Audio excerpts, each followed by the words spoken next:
After that, need absolutely no segue to start talking about Song of Songs. Solomon the Lover. We are going to get into our message this morning. As you guys know, if you've been around for a while, we've been talking about Solomon. And today we're going to do our final segment about Solomon's wisdom, talking about Solomon the Lover. I have learned this morning that we've had several new people to the church, and they walk right in and we're talking about Song of Songs. I'm not sure whether to apologize or to tell them, yep, we cover that. I'm really excited to talk about this with you guys. It's an important element of the Bible. It's an important element of Solomon's contribution. And yes, it's a challenging one. This is a racy book. This is a book that is unlike any of the other books in the Bible. This one is supposed to get our attention. It's a good thing. It's a good thing. This book almost didn't make it in the Bible. There's actually a big, long, protracted fight about whether to include Song of Songs or Song of Solomon in the Bible because of the language it uses, and there is absolutely no explicit reference to God. None. And so it almost didn't get included. Fortunately, it did. And so we are going to be talking about it this morning, Solomon's contribution to the wisdom of love, both with our personal relationships and our spiritual relationship with the Lord. Now, what you should know about Song of Songs before we get into some of the specifics, it's a series of love poems. Poems, it is not just one. When you read it, you'll probably hear references to a man, and then you're going to hear references to a woman, and you might be thinking, what is going on in here? This is a collection of love poems back and forth. And the title, Song of Songs, what does that mean? That's when we talk about Jesus as the Lord of Lords. This means best. Okay? So if maybe you have your favorite car, you would call it your car of cars. Your spouse should be your spouse of spouses. This is your absolute best. This is the best song, in other words. We're told this is the best song in the Bible, and it is a two-way dialogue. This goes both directions, okay? And you have Solomon, the male on one hand, and then you have this mysterious female. And there's tons of theories as to who this lady is. No one quite knows who this remarkable woman is that's mentioned. And then the second layer that we're going to talk about next week is the spiritual layer. This as a letter, this is a series of songs between us and God. So we're going to start today, though, with that first layer, with that personal layer, Solomon and the, quote, only one. The only one. We don't exactly know who this is, but we're going to talk about her and what we can learn from their relationship back and forth. And then next week, God and his people. His people then and his people now. But today, the personal layer, and the main reason I want to start with the personal layer is to help us reclaim this, true intimacy. Now, when I say intimacy, or you even see it on the screen, you might be shifting in your seat a little bit, you're a little bit uncomfortable. Why are we talking about intimacy at church? Isn't that stuff that we're not supposed to talk about or stuff that we're supposed to see? Absolutely not. We have lost what intimacy really is. This is a dictionary definition, not mine. Look this up in the dictionary, something like this: close familiarity or friendship. Closeness. That's intimacy. I think the world is sorely in need of real, true intimacy. And as Christians, I think we get an opportunity to show them, particularly in our marriages. Ellen Davis puts it this way: our world is groaning under the burdens of instantaneous contacts and temporary relationships, high mobility, commitments lightly undertaken and readily set aside. So true. In a world where people so easily move, so easily connect and disconnect, in sexual relationships, in online relationships, we are losing true, real, deep, lasting intimacy. And this book helps us recapture it. And one of the main ways we can have it in our marriages, is to rejoice in the Lord. Right about where this book starts, look at 1:4. We will exult and rejoice in you. We will extol your love more than wine. Rightly do they love you. And if you've read this book, and hopefully you have, you'll notice there's this back and forth. There's a male voice and a female voice, and all of a sudden here you get a we. A we. It's almost like they and united can say, we'll exult and rejoice in you. Remember I said there's no explicit reference to God? All kinds of awesome implicit references to to God. And I think this is the big one. God, if we put you in our relationship, better than wine, rightly do they love you. God's love belongs right in the middle of our marriages, right in the middle of our committed marital relationships. When I do marital counseling, I come back to this over and over and over again. I tell couples if they're on different pages, they're not doing great, they're not doing so hot, trying to figure out how to get back on the same page, I'll just say, meet at Christ. Meet at Christ. Meaning both of you, on whatever pages couples can get on, right, and this happens, go to Christ, act like Christ, be Christ. And the cool thing about this is it only takes one side to do this. If one person starts to act like Jesus Christ, spouse over here looks and is like, that Jesus thing is kind of attractive. Because that's what Jesus does, right? When we actually live like him, he's attractive. And they say, I'm going to start acting like Jesus too, and boop, back on the same page. Meet at Christ. When we act like Christ, when we have God's love in the middle of our marriages, that's what stays together. That's what keeps us together. And this idea of rejoicing, of exulting. In the Bible, people rejoice generally over one thing, salvation. That I am saved and that our marriages are saved. If you've been in a relationship in a marriage for any period of time, you know that the marriage has had its ups and it's had its downs. And how cool is it to celebrate that God has lifted us up through those downs? We can rejoice in that. God's love is the only thing that belongs in the middle of your marriage. No other person, no outside force, no outside influence. God's love, acting like Christ, is what keeps committed marriages together. Get a beautiful image here too, right near the end or the beginning of Song of Songs from chapter 1, verse 6. I'm black and beautiful, O daughters of Jerusalem. Do not gaze at me because I am dark, because the sun has gazed on me. You have to know that the woman who's writing this is dark-skinned for primarily one reason. She's probably a peasant. Okay? You would be dark-skinned at this period of time if you were unable to have the money to protect yourself to be inside most of the time. Generally, those who were dark-skinned because they were outside working. So picture, Solomon, right? Very wealthy, could afford to protect himself, is in love with a woman who's probably a peasant. Love defies social class.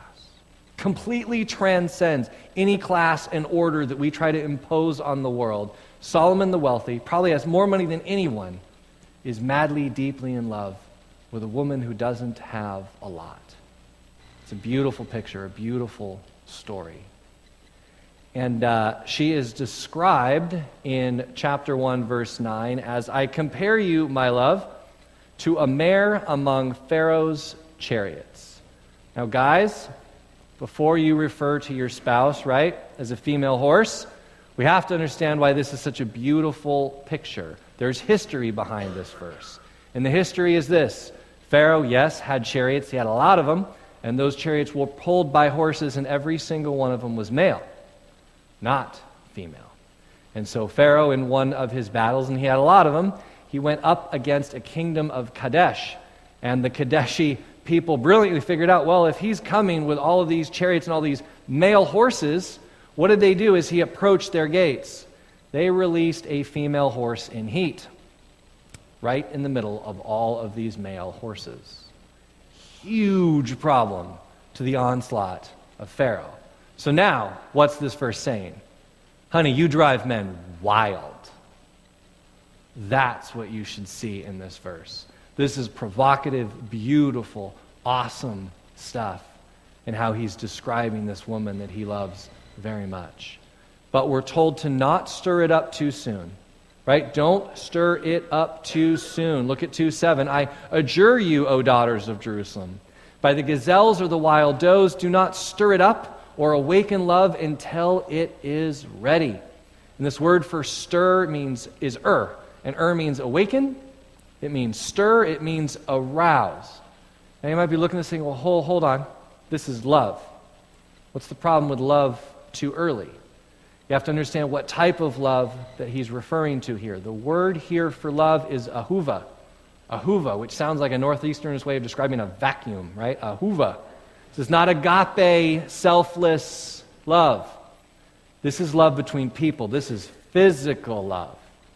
And the reminder here for us is don't stir that love up too early. Premature love of that type can in fact be very dangerous. Don't stir it up too early. We get the image here of the gazelles or the wild does. By either way, don't stir it up. And I sort of think, what's the deal with the gazelles and with the wild does? What does this mean? So I pulled up images. There's a gazelle and there's some wild does. And all I could think of was the idea of good boys versus bad boys. You know, like the nice guys versus the bad guys. You're attracted to the bad guys, right? But you want the nice guys. What the point of this is don't worry about any type of guy. Physical love should not be stirred up, men or women, too soon. And when you do, it's dangerous. There are repercussions that will transcend that relationship and will, yes, bleed into our marriages. Don't stir it up too soon. But it also counsels us as don't stir it up until it's ready. And you think, okay, well, when is that? When is that? What's ready mean? The word here for ready is chafetz, and it means delight in or bend down. So you know you're ready for that physical, marital intimacy when you delight in that person. When you find that woman or that man who you delight in. This is the way I knew that I was ready to marry my wife. I delighted in her. The things that she did that were awesome and the things that she did were less awesome. Just like I have things that are awesome and things that are less awesome. I delighted in all of them. I was like, yes, I can be with that for the rest of my life. That's what I'm talking about. That's delight. That's when you know you're ready to go all in that marital commitment. But it gets deeper than that. Look at the second part of the definition. When you're ready to bend down, which for me as a guy reminds me of when I knelt down, when I bent down on my knee and asked my wife to marry me. It's symbolic and it's real, right? It's me kneeling. It's me humbling myself before my wife and saying, I'm ready to give my life for you. It's only when we're ready to do that are we ready for this type of physical marital unity. That's when you know you're ready. When you delight in them and you're ready to bend down and place their interests before yours. And we just sang that beautiful song that had me in tears before I got up here, which is an awesome tribute to this next point about beauty. Look what Song of Songs tells us about physical beauty. Ah, you're beautiful, my love. Ah, you're beautiful. Your eyes are doves. Ah, you're beautiful, my beloved. Truly lovely. And you might read this and think, okay, I get it. She's pretty. Right? Get over it. It's like those young people in love and they're all fired up. This isn't a bad thing. This is a good thing. I think so often as Christians we look at the Bible and we say, okay, the Bible just tells us it's all about beauty inside, nothing outside matters. That's not the case. God does see the heart. What happens inside in the heart is most important, no doubt. But Song of Songs is a wonderful reminder that what happens on the outside matters too. Physical beauty is not a bad thing. And the other cool reminder we get out of this is beauty in the eyes of the beholder. This is beauty in the eyes of the man who sees this woman and finds her to be attractive. Physical beauty is not completely a bad thing. It can't be the only thing, right? But it is not necessarily a bad thing. And thank God we have this book to remind us of that. Then we get this awesome reminder in chapter 2, verse 4. This is the woman's perspective saying, his banner over me is love. This is a really important reminder for all of us, husbands and wives, but especially husbands. Love protects. Love protects. The word for banner here is degel, and degel means banner or standard. Okay, this is the thing that's flown over what is protected. If we think about people going back out to war centuries past, they would fly that flag, right? You think of like castles and they had a flag flying over the castle. The American flag we raise up as something that's a symbol of who we are, something what we protect, what we value. Guys, the banner over your wives is love. Protect her with your love. There's a really cool old phrase. Generally pretty true, not always, but I love the idea that all men in a marriage want to feel significant. All women in a marriage want to feel safe. Men seek significance, women seek safety. It's a beautiful reminder for us as guys to protect our spouses, but do it in love. May that flag that flies over them be love, to know they're loved all the time, when you're with them and when you're not. Fly that flag, that banner over them of love, and it shows. And what are we protecting them from? Look at 2:15. Catch us the foxes, the little foxes that ruin the vineyards, for our vineyards are in blossom. A great reminder to beware the jackal. This word here for foxes is shual. Shual means a fox or a jackal. And what would happen is these foxes, these jackals would enter the garden, right? Garden's a huge image in Song of Songs, and they try to take from it. What do foxes and jackals do? They're hunters, they're scavengers, they're taking the grapes, they're taking away from this marital commitment, this relationship. In other words, for us, don't let others take your love down. Do not let others take your marriage apart. And the devil hates marriage, folks. Hates it. The devil hates any form of united commitment between people. He loves to pick us off when we're alone, and he loves to go after marriages. Don't let the foxes, the jackal, anything outside of your marriage come in and penetrate your unity, your connection. Protect each other. Get the foxes, get the jackals out. The only thing that belongs in the middle of our marriages is Christ. That's it. Everything else, kick it out. It's got to go. As we are heading into Valentine's Day, which is coming up right in a few days, I've seen a lot of red here at church. I want to give a nod to what is some people refer to Valentine's Day as National Single Awareness Day. Okay?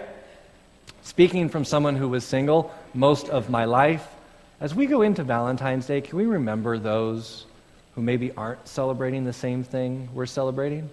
Take a look at chapter 3, verse 1. Upon my bed at night I sought him whom my soul loves. I sought him, but found him not. I called him, but he gave no answer. This is not a statement of a woman who actually expects the man to be in her bed. Their morality was different than ours is today, okay? This is a woman who is just wanting a man. This is a woman who's seeking, searching, wanting that one marital commitment for the rest of her life.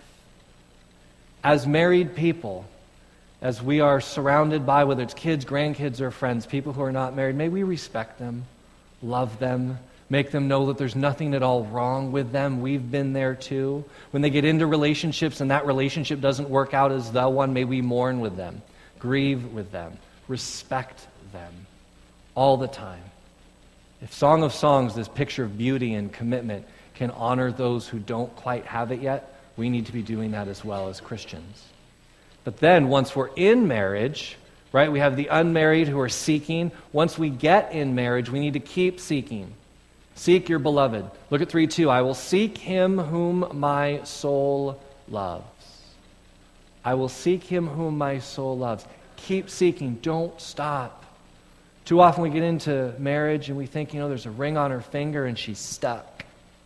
Or he's stuck. We're good now. I can relax. I don't have to worry about attracting him and seeking him. Wrong answer. This is why it's so important to keep dating once you're married, right? Keep seeking. Keep going after him. Keep going after her. Seek your beloved. Because remember who you're supposed to seek. This is the one your soul loves. Right? I will seek him whom my soul loves. This isn't body love, folks. This isn't just romantic love. This is that deep, deep part of you that you can only find in him or her. Keep seeking after that.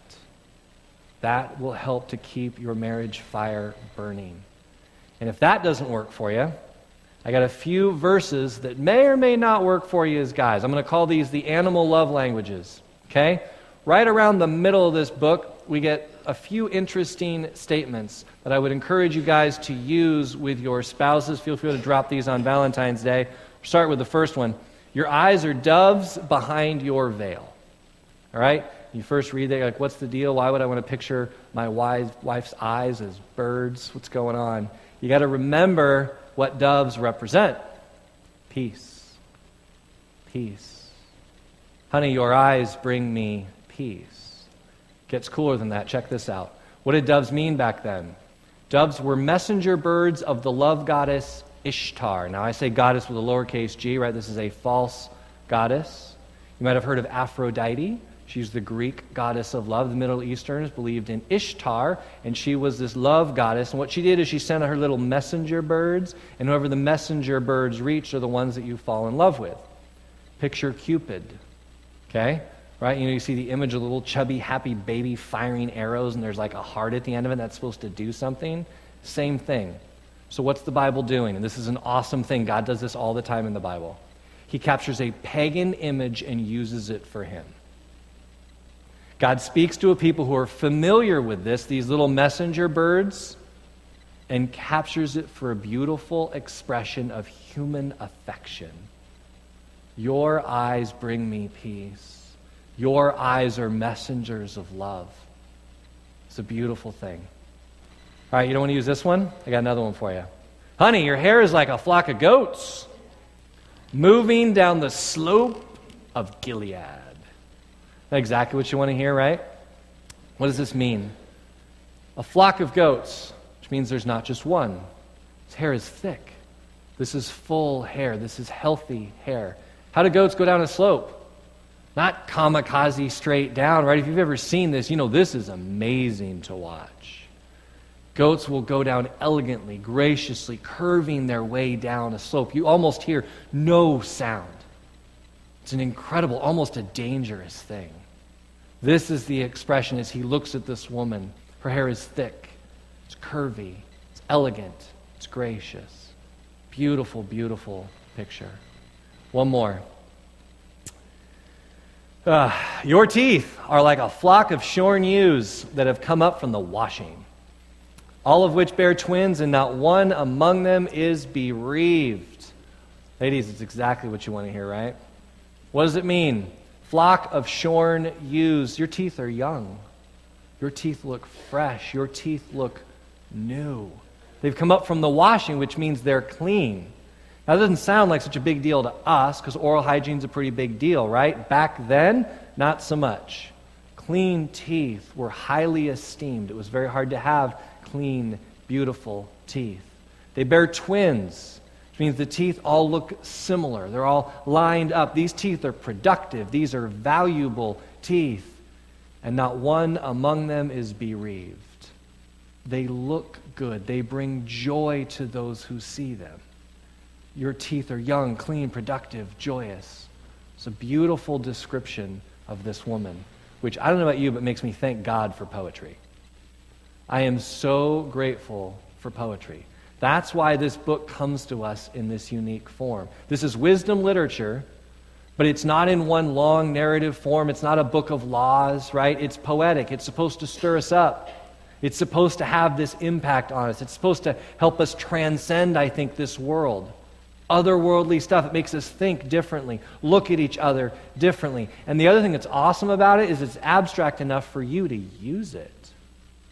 Notice there's nowhere in here in Song of Songs that gives you a perfect physical description of him or her. Right? We don't know their height.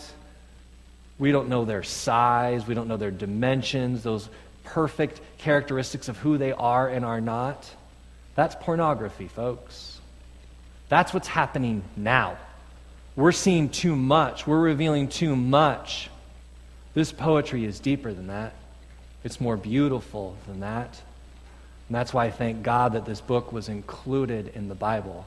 It gives us a more elegant way of expressing love and seeing each other, where we don't have to show everything, and yet we can show so much through how we love our spouses. Back on this issue of protection, look at chapter 4, verse 8. Come with me from Lebanon, my bride. Come with me from Lebanon. Depart from the peak of Amana, from the peak of Senir, and Hermon, from the dens of lions, from the mountains of leopards. And note I said Lebanon, not Lebanon, right?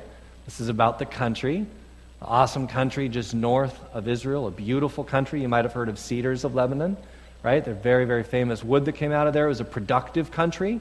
All kinds of stuff came out of Lebanon. They would look north and they'd see these high, high, beautiful mountains. They esteemed this place, but they also knew it was dangerous. Lebanon was considered very dangerous. And so here's this man saying to this woman, come with me down from there. Can I protect you? let me protect you. It's an awesome reminder for men and for women to protect your spouse from the inside out. It is our job in that marital commitment to protect each other. And yes, we can't go through this without talking about this super issue of protecting your garden. Look at 4:12. A garden locked is my sister, my bride. A garden locked, a fountain sealed. Now this word here for garden should make you think of the original Garden of Eden.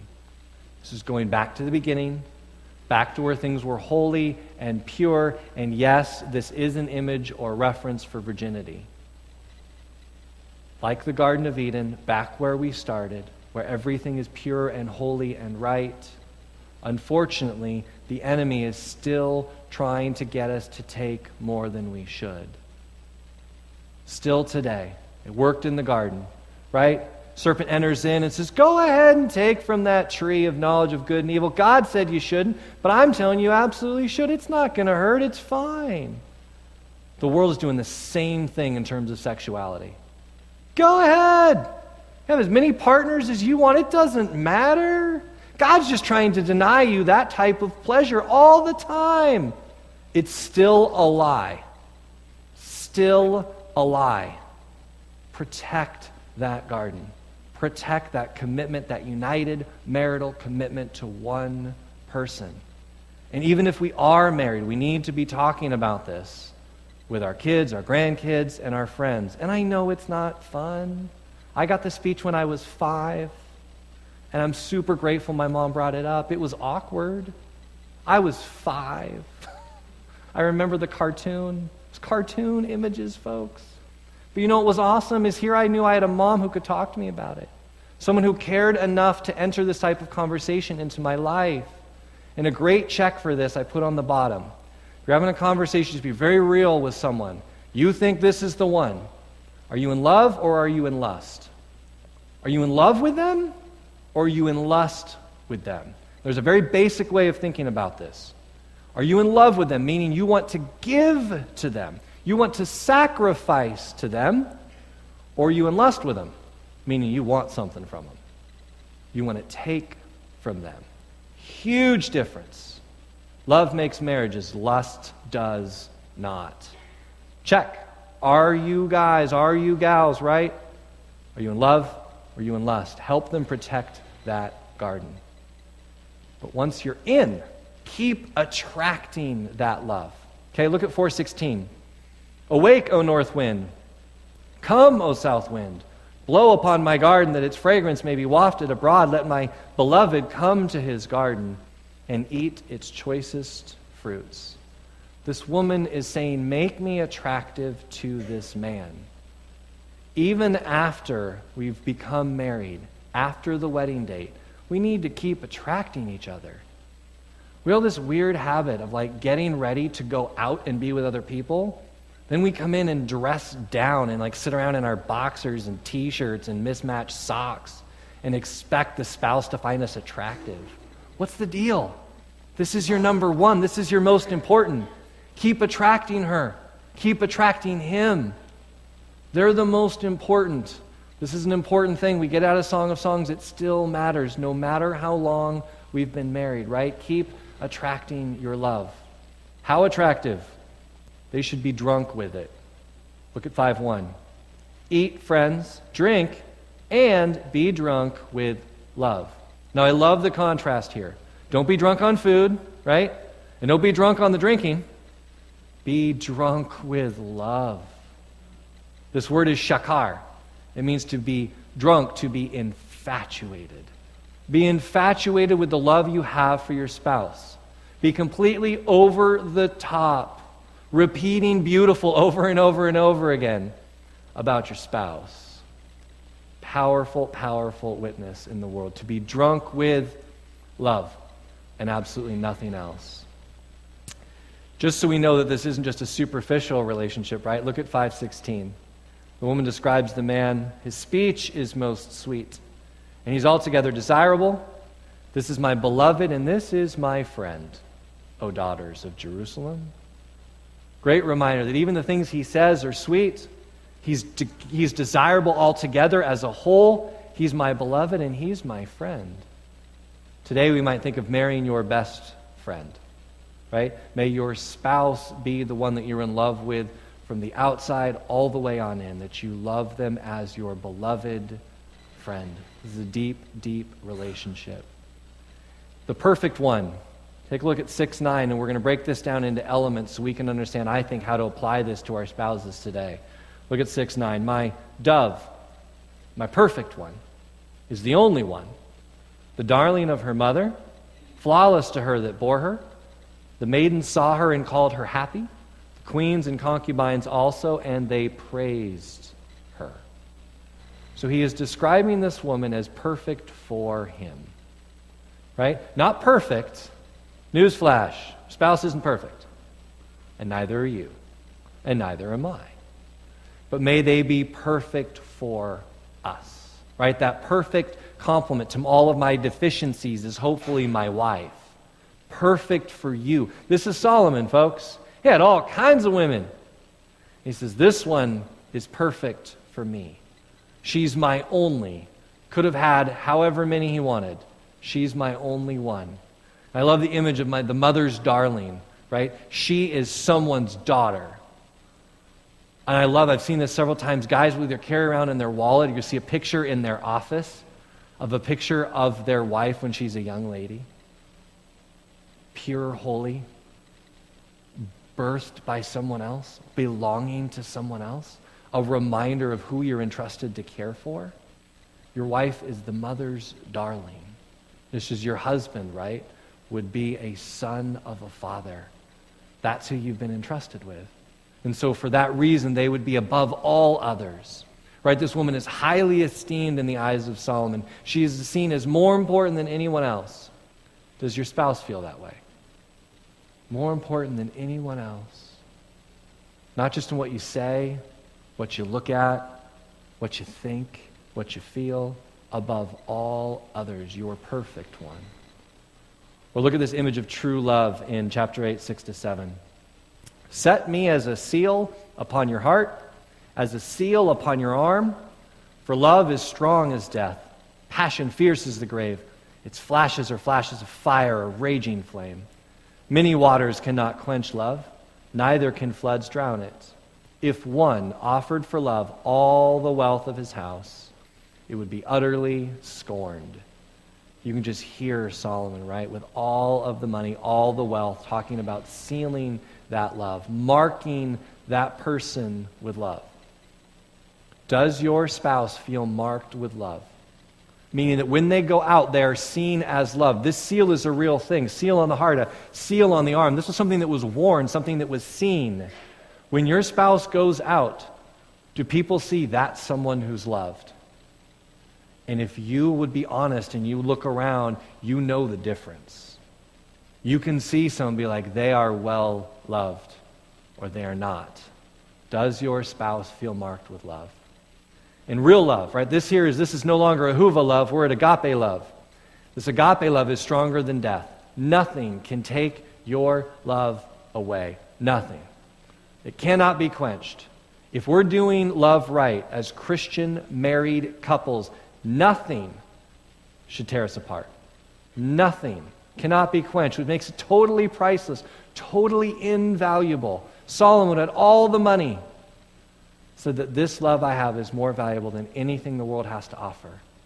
Do our marriages reflect that? And how does this book end? What's the happy ending of this story?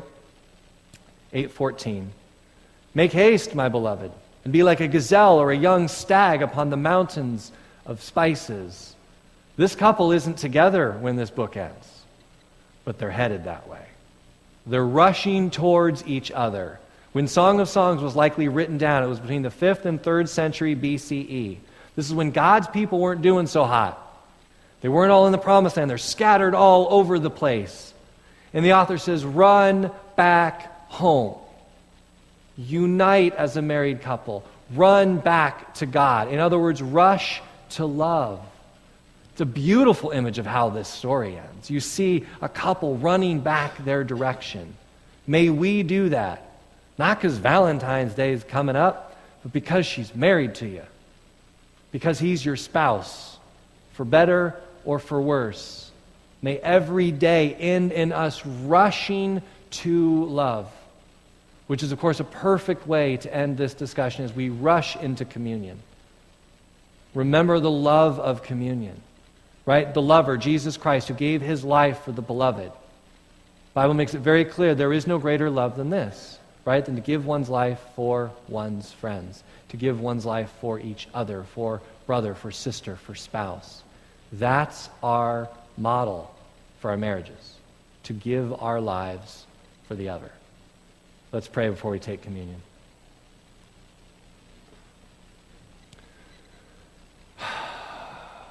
God, you really are beautiful.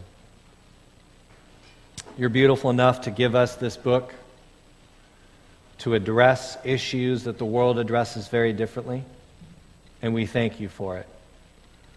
May we honor the words in this book. May we remember that you want to speak into the things that we hold intimate. You want to speak into our marriages. You want to speak into sex, because you created all that for our good when we pursue it as you would have us pursue it. May we honor this, God, in our marriages. May we honor you in our marriages, and may we remember that we can meet at your Son. May we remember the sacrifice of your Son when we think about what our spouse wants. May we give our lives to each other, remembering how you showed us best. As we take communion now, as we take this bread, may we remember the body of your Son broken for us. May we remember as we take this cup of juice, the blood of your Son poured out for us, proving your love for us, just so you could have us forever.